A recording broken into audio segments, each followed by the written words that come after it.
The fourth episode of the Amazing Digital Circus is just overflowing with all sorts of interesting references. What makes the fourth episode unique from the rest is that the new references are much more prominent than in the other episodes. Just how versatile is Gooseworx really that it was able to tie together so many projects and animated series? Today, we'll break down each of the new fourth episode's references, as well as all the secrets. The most attentive among you probably already know about this interesting fact. At first glance, Orbsman makes random, incomprehensible sounds that are impossible to translate. In fact, Orbsman speaks fully coherent and conscious speech. When he approached Pomni, he said, "Hello, I'm ready to order." The interesting detail is that Pomni fully understood all of Orbsman's words. Ragatha looks like she couldn't make out a single word. After Ragatha explains that Orbsman is an NPC from previous adventures before Pomni, he says, "That's right, it's me, Orbsman. Can I order the classic 57 value meal?" Ragatha didn't say a word and Pomni replied, "All right, number 57. Now let's break down all the references in the fourth episode in detail." In Zubal's room, Jack says, "Damn, you won't see a unicorn horn, Pomni." He's clearly alluding to the comics here. Gooseworx drew comics based on that show's universe a long time ago, before the pilot episode of the Amazing Digital Circus was released.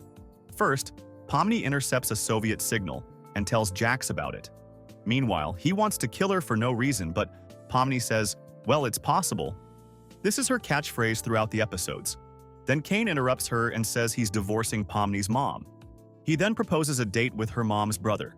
These are not original comics and have no connection to the actual events of the Amazing Digital Circus. Gooseworx drew the comics for the sake of a joke. Making references to her catchphrase and her unicorn horns, mentioned Pomni's brother and mom, Bone Pastor, whose skull can be found in Episode 3 at Mildenhall Mansion. When Caine shut up Zubal, he said, "You can shut up now." This is a very old meme from Mike Matei in 2012, where in one of the videos with Inspector Gadget reviewing Minecraft. At one point, Inspector Gadget uttered this phrase, so it became a meme. Once the guys are in the restaurant, we see Spudsy's restaurant itself and hear the opening music. This is a reference to the very first Mario Party game from 1998. In that game, a very similar tune played during the birthday cake presentation. Gangle does a very good job at the restaurant. Jax doesn't want to listen to Gangle, so she calls Caine. Caine is in his office. We can see that Caine is drawing bees.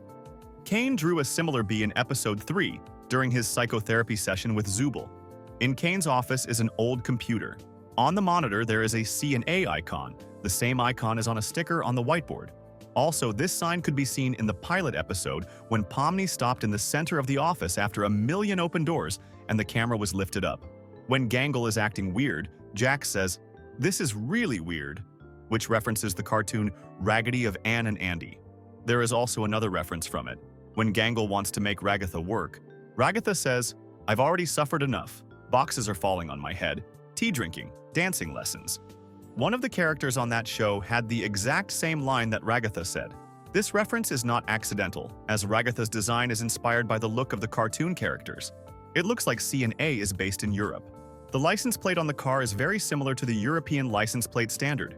We can assume that the C&A office where they created the Amazing Digital Circus is located in Europe. While Ragatha is under the effects of the dumb sauce, Gangle turns to her with a scary face. This references the first Resident Evil game. When Jill or Chris encounters a zombie, we see Jax stop listening to Gangle and she sends him to watch an instructional video. Jax is grabbed by white hands and is taken into a dark room of 4 white walls. Gangle then talks on TV about doing your job diligently and why it's important. Then she asks, "Are you smiling?" And when she finds out you're not, grabs him and presses him against the screen, where pictures of masked comedy and tragedy flash by. It's a reference to the old 1983 movie Halloween 3 Season of the Witch, where people put on pumpkin masks and then immediately died. There's also Ragatha's little phrase, "I miss my horses," which could be a reference to her past, and maybe it has something to do with Jax. In the second episode, he said he was afraid of corn because it reminded him of a farm.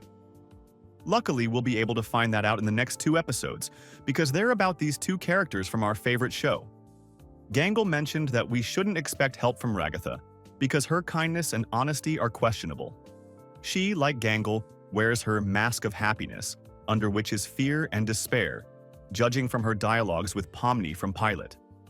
One can notice the fact that in the moments when Caine glitches, he adopts the famous pose from one meme where Peter Griffin fell down the stairs.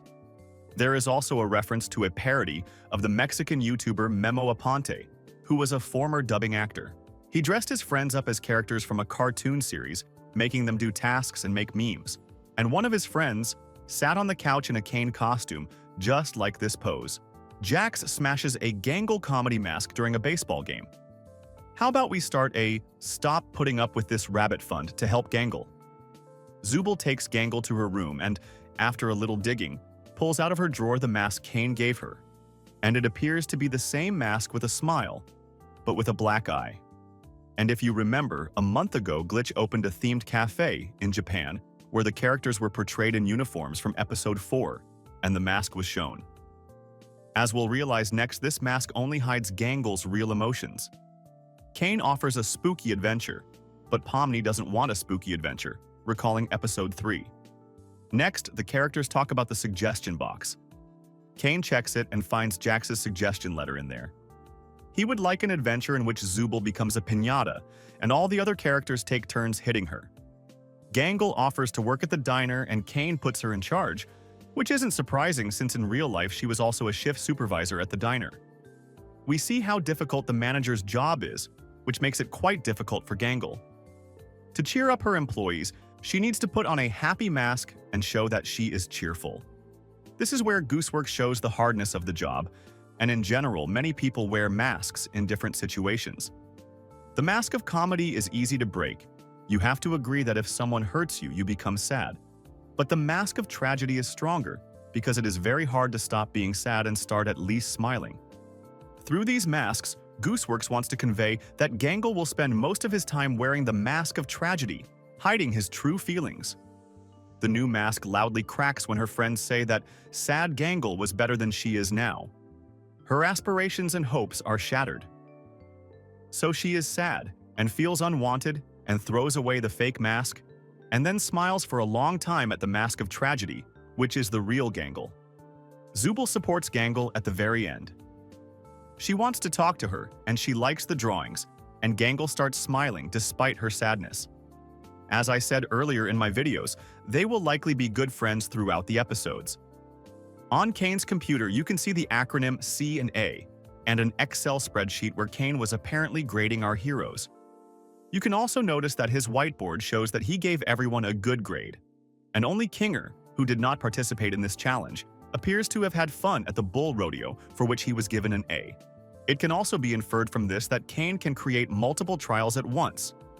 Caine is motivated to send groups of main characters on different adventures at the same time, then everyone will have fun.